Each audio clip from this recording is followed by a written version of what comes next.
Bon après-midi à tous. Bonjour et bon après-midi à vous, monsieur le témoin. Je vais immédiatement redonner la parole à Maître Naouri. Vous avez la parole, Maître Naouri. Merci, Monsieur le Président. Alors, Monsieur le Président, nous souhaitons montrer encore un dernier extrait de la vidéo 0042 0597.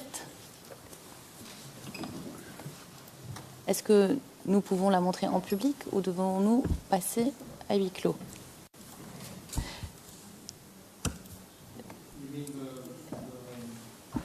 Le président n'a pas de micro. La cabine française indique que le président parle sans micro.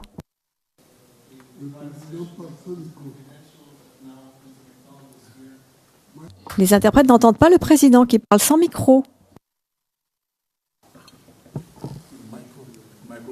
Microphone. Oh, good. Ah. Sorry, now it's me. Le président, excusez-moi, c'était moi. Est-ce que nous pouvons visionner ce film en audience publique? Est-ce que c'est quelque chose de classé ou qui est déjà dans le public?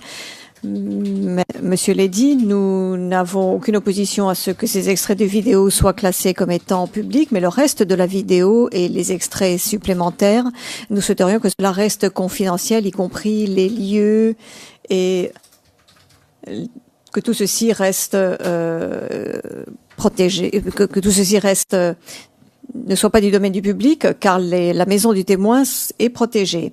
Le président, bien, je ne pense pas que nous allions monter cela. Ensemble, il n'y a aucune information identifiante.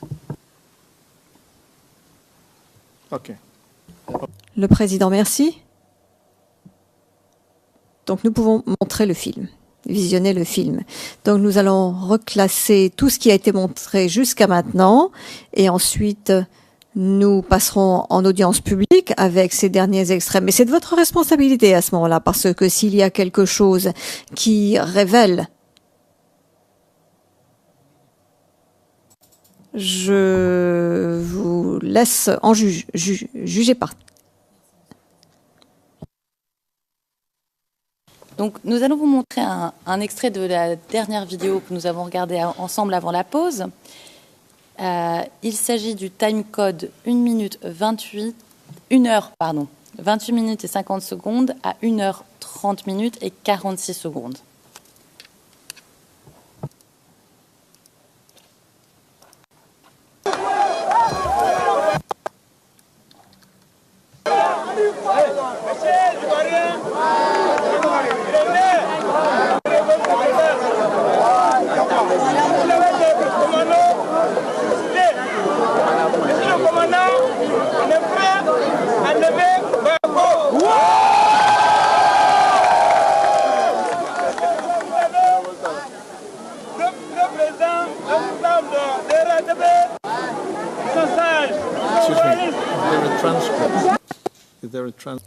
Le président, excusez-moi, est-ce qu'il y a une traduction sur le transcrit?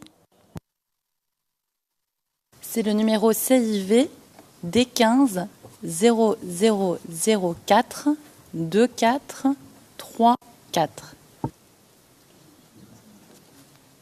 À partir de la ligne 73. So I would suggest we go. L'interprète reprenant, y a-t-il un transcrit? Le président, donc je suggère que nous revenions donc et que nous recommencions à partir de la ligne 50.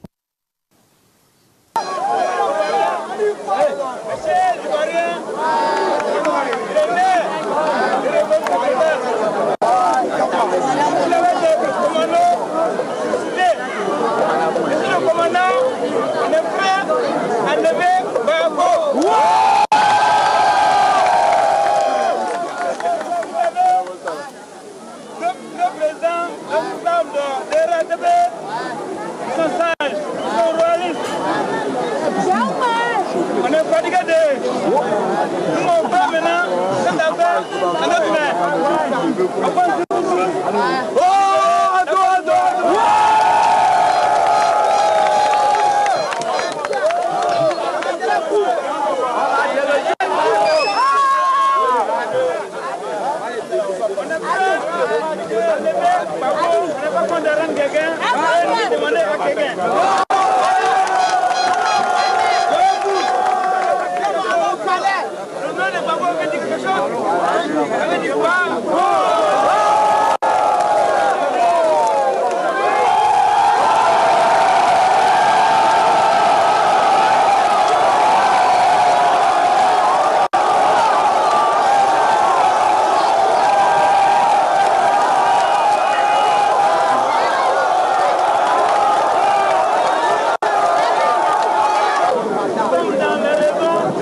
Alors, monsieur le témoin, est-ce que dans cet extrait, vous avez vu ce que porte le monsieur avec la casquette orange à la ceinture? Non, je ne sais pas ce qu'il porte. D'accord. Qu'est-ce qu'a dit le monsieur qui porte la casquette orange? Qu'est-ce qu'il nous dit? Il nous dit qu'ils sont prêts, ils vont déloger Gbagbo. Et où est-ce qu'ils vont aller pour déloger Gbagbo?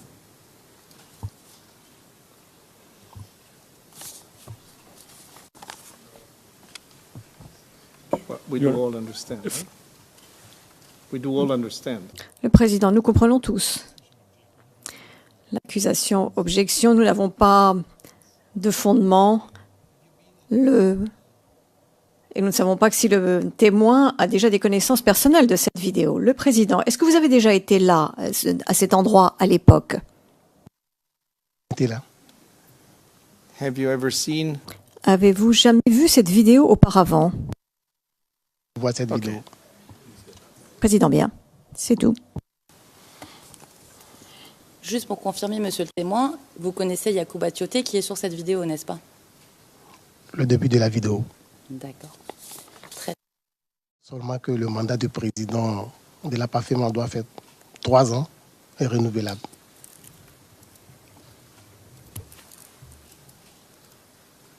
Est-ce que vous disposez d'une copie de ces statuts, vous personnellement? Ici ou au pays? D'abord au pays. Oui. Est-ce que vous avez une copie avec vous aujourd'hui ici? Non. D'accord.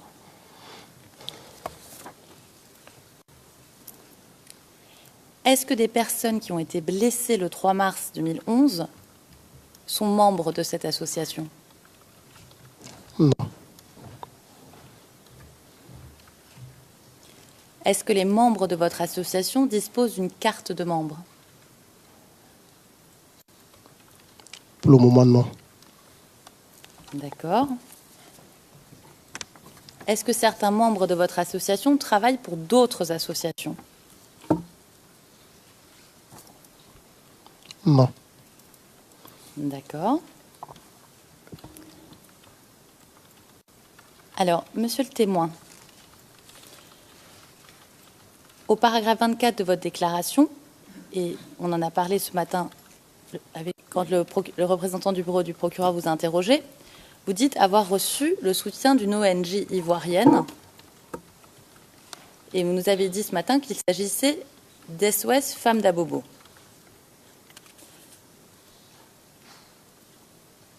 Comment êtes-vous entré en contact avec cette association?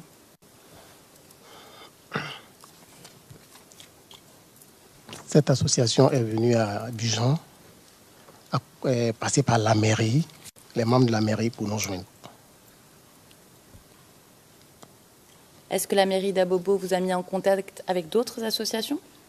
Non, la mairie d'Abobo ne nous a pas mis en contact avec d'autres associations. Est-ce que vous avez rempli des dossiers de victimes auprès de la mairie d'Abobo après le 3 mars 2011?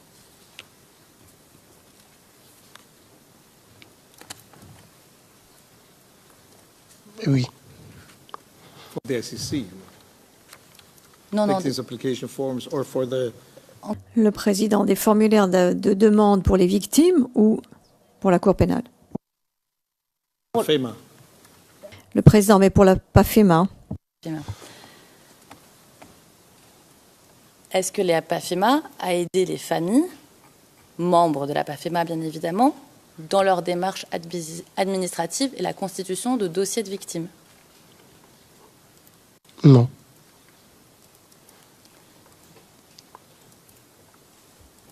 Monsieur le témoin, vous êtes secrétaire de la communication de la PAFEMA. Est-ce que vous êtes en contact avec les autorités ivoiriennes dans le cadre de ces fonctions? Non. Est-ce que vous organisez des meetings ou des événements afin de promouvoir l'association et de récolter des fonds? Non. Ce que nous organisons, c'est seulement que la commémoration de la tuerie des femmes. D'accord. Et comment est financée votre association? L'association est financée par nous-mêmes.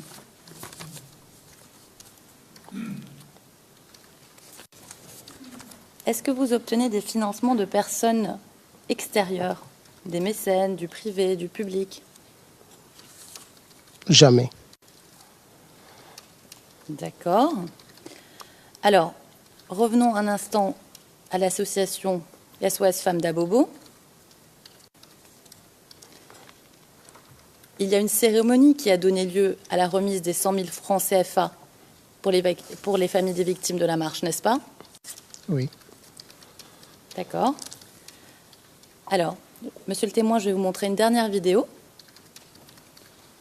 Le numéro ERN est CIV D15 0004 2494.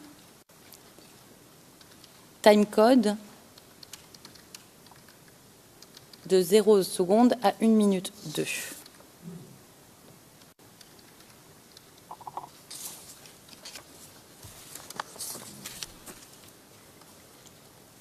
Et on me dit que nous avons envoyé une copie de courtoisie des transcrits aux interprètes ce matin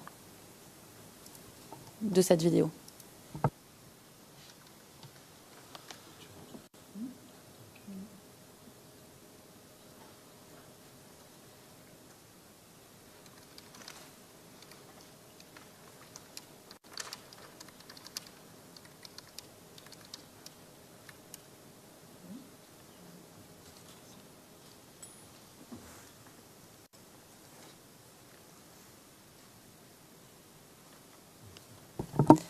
Voilà, je vois que les interprètes ont trouvé les transcrits. Alors nous allons passer la vidéo. D'accord, monsieur le témoin?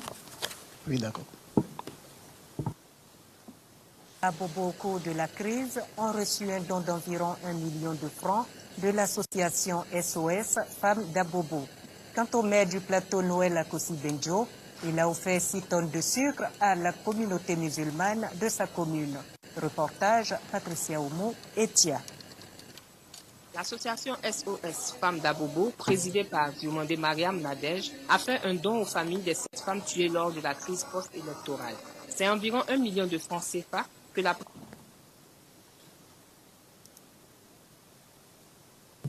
Monsieur le témoin, Oui. Est-ce que vous voyez l'image sur laquelle on s'est arrêté au timecode? Je vois l'image. 30 secondes. Est-ce que vous êtes sur cette image? Oui. D'accord. Merci, monsieur le témoin. Pardon, monsieur le président. Le président s'exprime sans micro.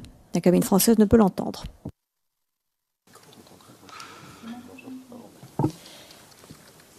Et monsieur le témoin, est-ce que c'est vous, en tant que chargé de communication, qui avez reçu les 100 000 francs CFA ce jour-là? Oui, j'ai reçu les 100 000 francs de ma famille, puisque chaque représentant des familles était là, chacun ayant reçu les 100 000 francs des mains de Madame Mariam Diomandé. D'accord. Est-ce que vous vous souvenez quand cette cérémonie a eu lieu exactement?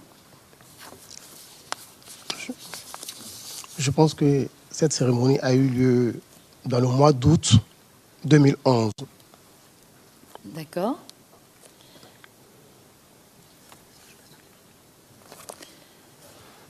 Alors, dans votre attestation, vous dites au paragraphe 39, « Je n'ai pas porté plainte à la police le jour où les femmes ont été tuées. » Paragraphe 39. Donc je répète, vous dites « Je n'ai pas porté plainte à la police le jour où les femmes ont été tuées. » On est en train de préparer cela dans notre association. Fin de citation. Est-ce que la PAFEMA a préparé ces dossiers finalement? Non. D'accord. Est-ce que la PAFEMA a eu des contacts avec la cellule d'enquête d'Abidjan?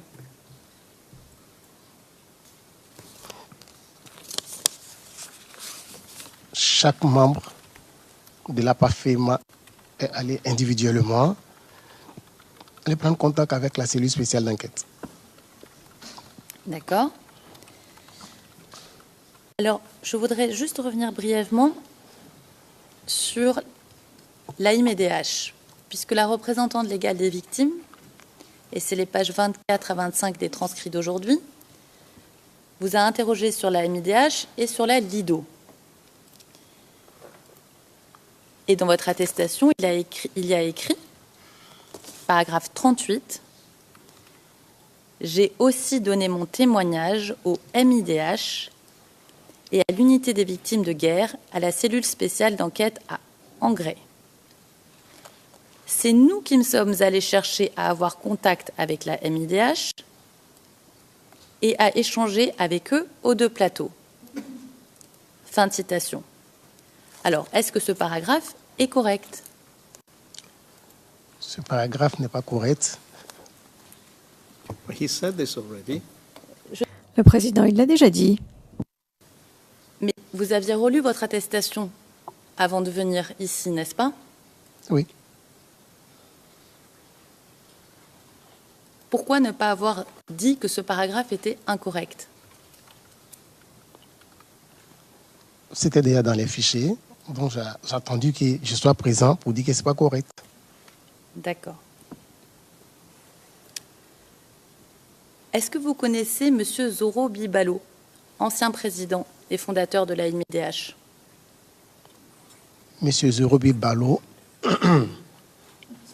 je ne le connais pas tant que tel.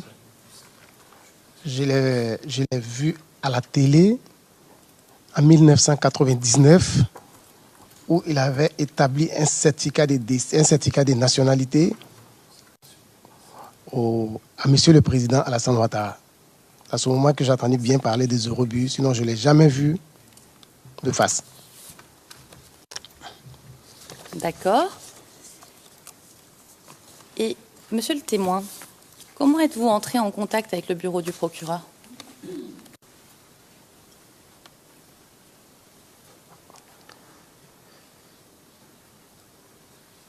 Nous sommes rentrés en contact avec le bureau du procureur. Les représentants du bureau du procureur sont allés à Abidjan, sont rentrés en contact avec nous. Et c'est ensuite de cela que nous sommes rentrés en contact. Quand vous dites rentrer en contact avec nous, c'est qui nous? Quand je donne nous, c'est peut-être l'ensemble des victimes ou moi. Est-ce que la VGA ou Yacouba Tioté a été l'intermédiaire entre vous et le bureau du procureur? Tioté Yacouba n'a jamais su que j'avais croisé même le bureau du procureur. Alors, qui était l'intermédiaire?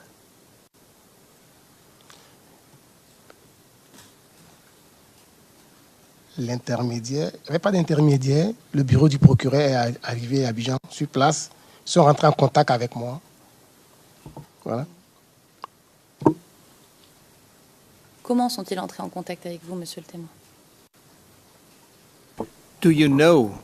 Well, Le président, est-ce que vous savez comment est-ce qu'ils ont pris contact avec vous? À travers qui? Je ne sais pas à travers qui, mais ils sont rentrés en contact avec moi.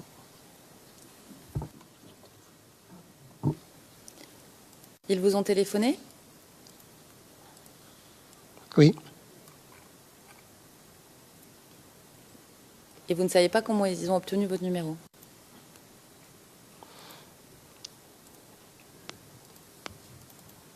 Non.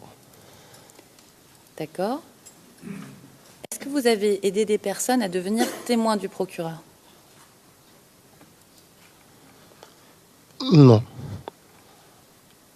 D'accord.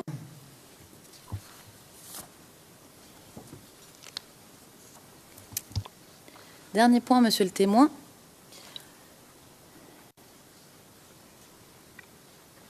Vous avez aidé des membres de la PAFEMA à remplir les formulaires de participation des victimes, n'est-ce pas? Oui, c'est ça. Comment ça s'est passé? Comment vous avez convoqué les personnes? Expliquez-nous. Les personnes de l'APAFEMA. Je suis le secrétaire à la communication de l'APAFEMA. Donc, si on me contacte, ils veulent nous voir, j'ai le numéro de mes associés, je les appelle. Est-ce que vous étiez tous ensemble quand vous avez rempli les formulaires? Oui, on était tous ensemble.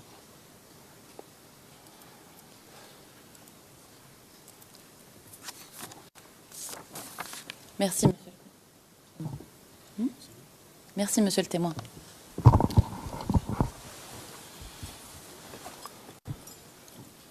Monsieur le Président, Madame, Monsieur, ceci conclut l'interrogatoire du témoin par l'équipe de défense de Laurent Gbagbo. Thank you very much, Madame Naouri. Merci beaucoup, Maître Naouri et Maître Altit. Je voudrais maintenant me tourner vers Monsieur Knops pour l'équipe de la défense de Monsieur Gbagbo. Maître Klum, merci beaucoup, Monsieur le Président. C'est Monsieur Zokou qui va mener l'interrogatoire en notre nom. Merci, le Président, merci beaucoup. La parole est à vous, Maître Zokou.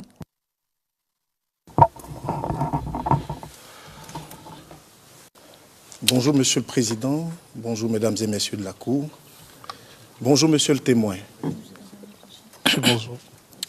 Je suis Ahmed Zokou Seri, avocat au barreau de Bruxelles, membre de l'équipe de défense de M. Charles Blé Goudet, comme vous le constatez.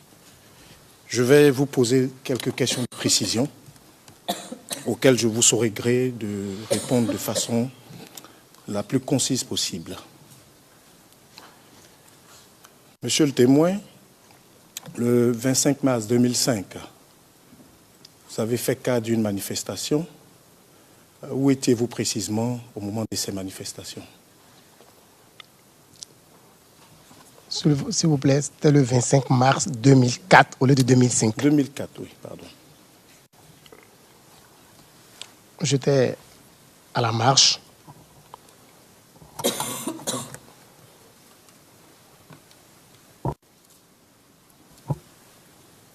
À quel endroit précisément? Ou à quels endroits précisément vous vous trouviez? Je me trouvais devant la pharmacie du marché, carrefour du marché entre la gare, la mairie d'Abobo et la petite gare, c'est-à-dire sur l'axe sans manquer à la gare.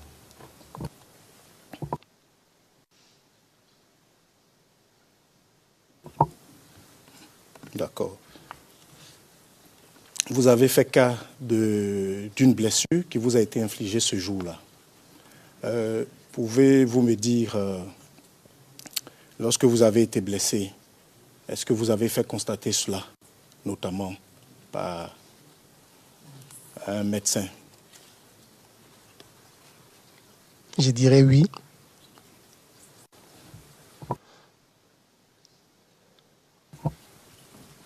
Par quel médecin avez-vous fait constater cela? Le chirurgien docteur Ewi de CHU de Cocody.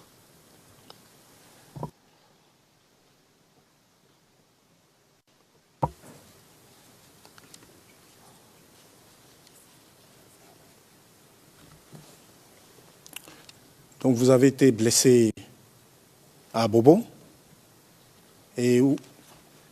C'est à Cocody que vous avez fait établir votre certificat, si j'ai bien compris? Oui, c'est ça.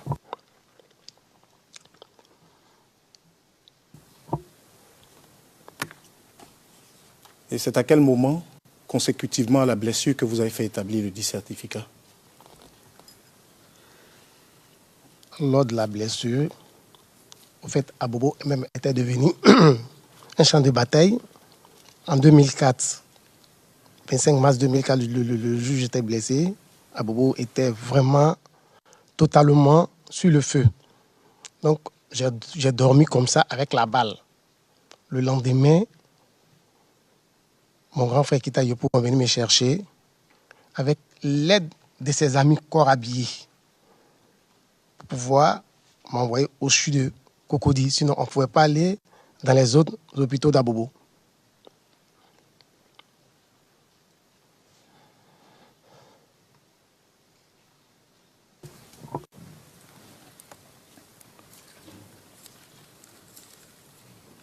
Et les documents relatifs donc à cette blessure, où sont-ils? Les avez-vous mis à disposition du procureur ou de la Chambre? Non.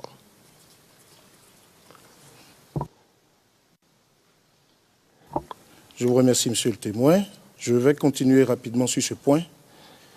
Juste pour vous demander si vous aviez eu connaissance à l'occasion de cette manifestation ou de ces manifestations d'actes de violence et de destruction et notamment d'atteintes qui ont été portées à des agents des forces de l'ordre et pour être plus précis, à 2 agents de la police à Abobo qui ont été abattus par balle et découpés à la machette.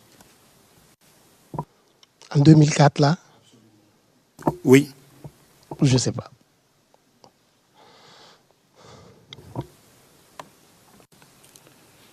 Je vous remercie.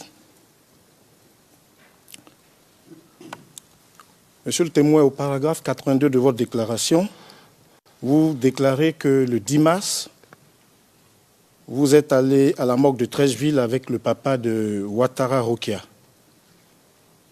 C'est exact. Une fois sur place, avez-vous vu les corps?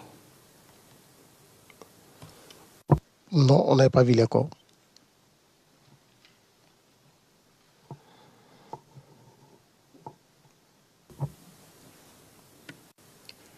Vous n'avez vu les corps ni à Trècheville ni à Yopougon, si j'ai bien compris. Non. C'est ça.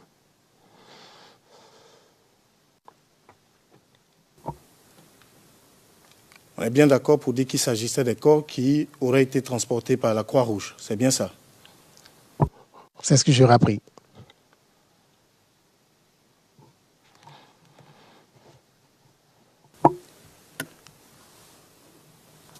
Avez-vous eu connaissance d'une information disant que les 10 corps auraient pu se trouver à la morgue d'Anyama, par exemple, au même moment où ils étaient censés être à Trècheville?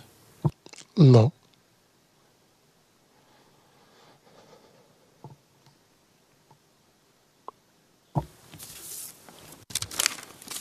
Je vous remercie, monsieur le témoin.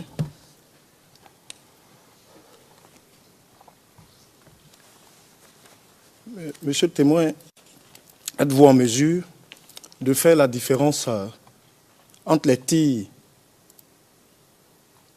d'un RPG et ceux d'un char? Je vais commencer par là. Non, je ne suis pas en mesure.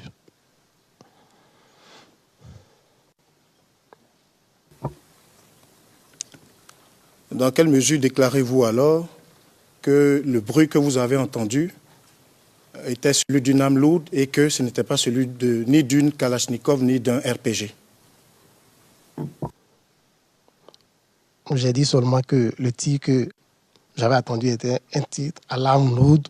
Ce n'était pas de Kalachnikov, mais je n'ai pas parlé de RPG, puisque je ne connais même pas ce que c'est que RPG. Seulement ce tir-là, depuis que je suis en Côte d'Ivoire, lors des événements, on a entendu des tirs, mais ce jour-là, le tir que j'ai attendu là, je n'avais jamais entendu ce tir comme ça. Ce tir pareil ce jour. Ce n'est pas ce jour.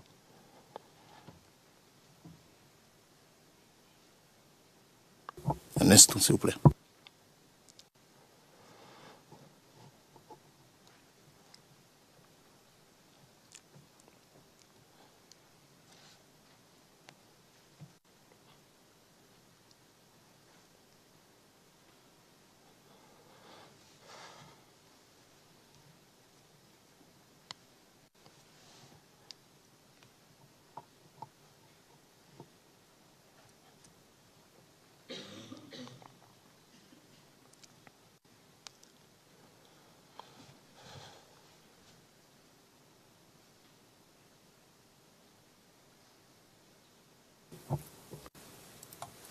Je vais y revenir.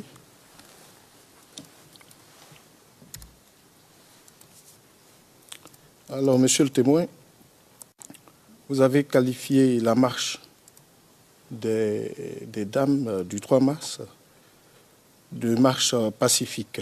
On est bien d'accord? On est d'accord. Nous sommes d'accord également pour dire que vous n'étiez pas du tout à cette marche. Exact.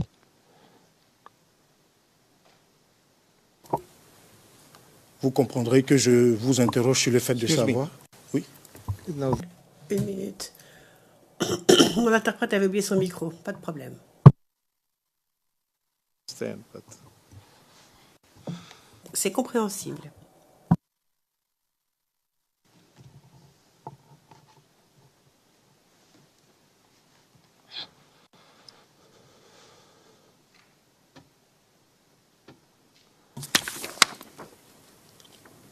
Donc, je disais que, compte tenu de votre réponse, vous comprendrez que je puisse m'interroger, que nous puissions tous nous interroger sur le fait que vous soyez en mesure de qualifier une marche à laquelle vous n'avez pas participé de marche pacifique. Comment faites-vous cela?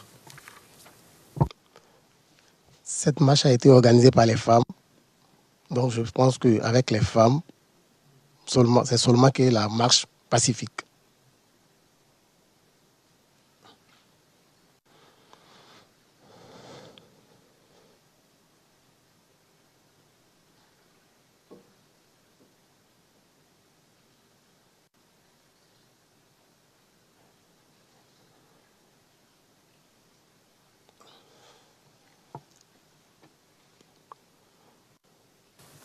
Alors, je voudrais revenir sur un point, monsieur le témoin. Lors de votre contact avec le ministre Gikawe via Tioté, lorsque vous l'avez au téléphone, vous lui déclarez quoi précisément?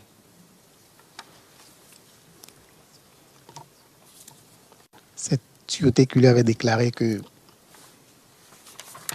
les femmes étaient mortes et qu'il y avait un monsieur ici même qui a sa belle-sœur parmi ces dames-là. Donc le ministre Gikawe, Tioté m'a passé ensuite le téléphone, j'ai échangé avec le ministre. Comme j'étais en train de couler les larmes, il m'a dit non, de ne pas pleurer, tout ça. Voilà, il a essayé de me consoler, quoi. C'est ça.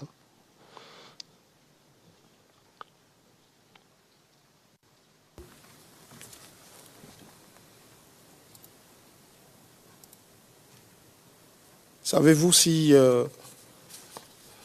Tioté l'a informé de la marche ou bien est-ce que vous-même vous l'avez informé de cette marche avant de lui annoncer les décès?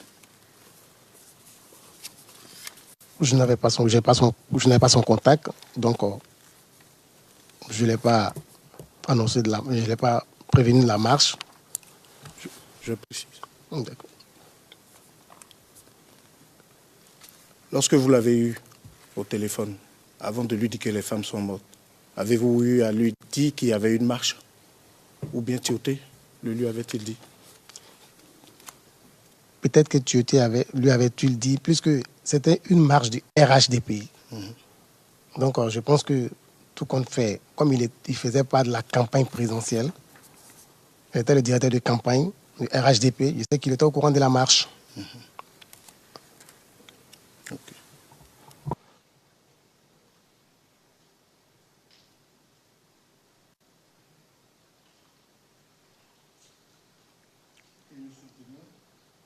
Pardon.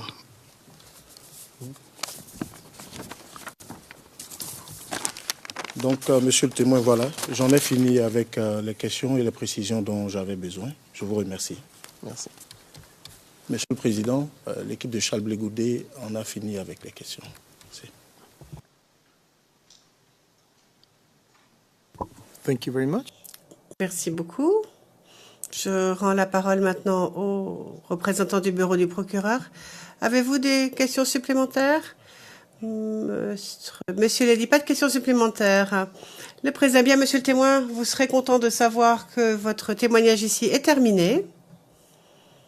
Vous avez fini de déposer devant la Cour pénale internationale. Je vous remercie d'être venu, d'avoir répondu aux questions qui vous ont été posées. Merci beaucoup et je vous souhaite un bon retour chez vous. Vous pouvez maintenant quitter ce prétoire. Merci beaucoup.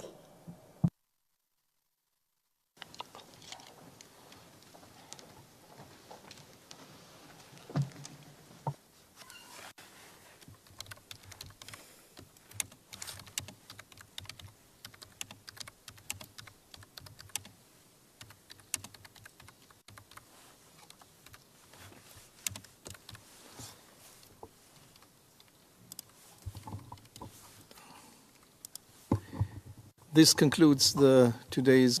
Eh bien, l'audience de ce jour est terminée, la déposition de ce témoin aussi. Je remercie les parties pour leur coopération.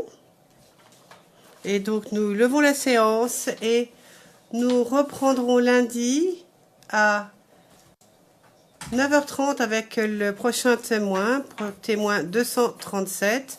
C'est aussi un témoin que nous allons entendre en application de la règle 68. Donc, je pense qu'il faudra commencer, qu'il faudra poser des questions comme vous l'avez fait aujourd'hui. Mais je viens de me rappeler tout de suite que c'est à 9h15 que l'on se revoit. En effet, nous avons 3 procès simultanés la semaine prochaine et les départs de procès sont échelonnés. Et nous sommes les premiers, donc nous commençons à 9h15. Voilà, donc lundi 9h15 dans ce prétoire. Merci.